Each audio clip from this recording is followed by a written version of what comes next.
Hi friends, today మన recipe వచ్చేసి sambar and పప్పు. నేను ముందు 5 hours ముందే నానబెట్టేసుకున్నాను, విజిల్ కుక్కర్లో వేసేసాను.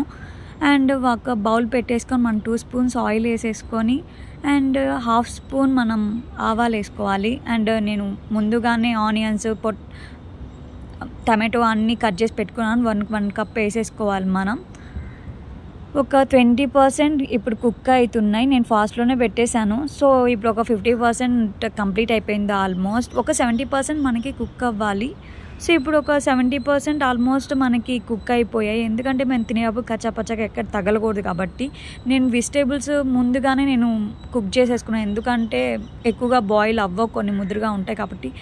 సో మునక్కాయ, క్యారెట్, ముల్లంగి, బెండకాయ నేను తీసుకున్నాను అండ్ బాయిల్ చేసి పెట్టేసుకున్నాను. ఇప్పుడు కారం 1 spoon, turmeric powder and salt also నేను ఒక స్పూన్ వేసేసాను.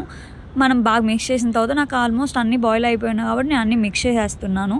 ముల్లంగి, క్యారెట్ అండ్ మునక్కాయ, బెండకాయ అన్నీ, మామిడికాయ కూడా నేను కోసి పెట్టేసుకున్నాను, మ్యాంగో కూడా, చింతపండు నీళ్ళు కూడా నేను ముందుగానే కలిపి పెట్టేసుకున్నాను. సో అన్నీ పోసి కలుపుతున్నాను నేను. సో మనకి మనం చేయకపోతే కొంచెంసేపు మిక్స్ చేయాలి, అంటే ఉడకబెట్టాలి కాబట్టి లేట్ అవుతుంది. నేను పప్పు కూడా ఆల్మోస్ట్ నేను ముందుగానే మెదిపి పెట్టేసుకున్నాను. సో పప్పు కూడా వేసేసి నేను బాగా మిక్స్ చేశాను.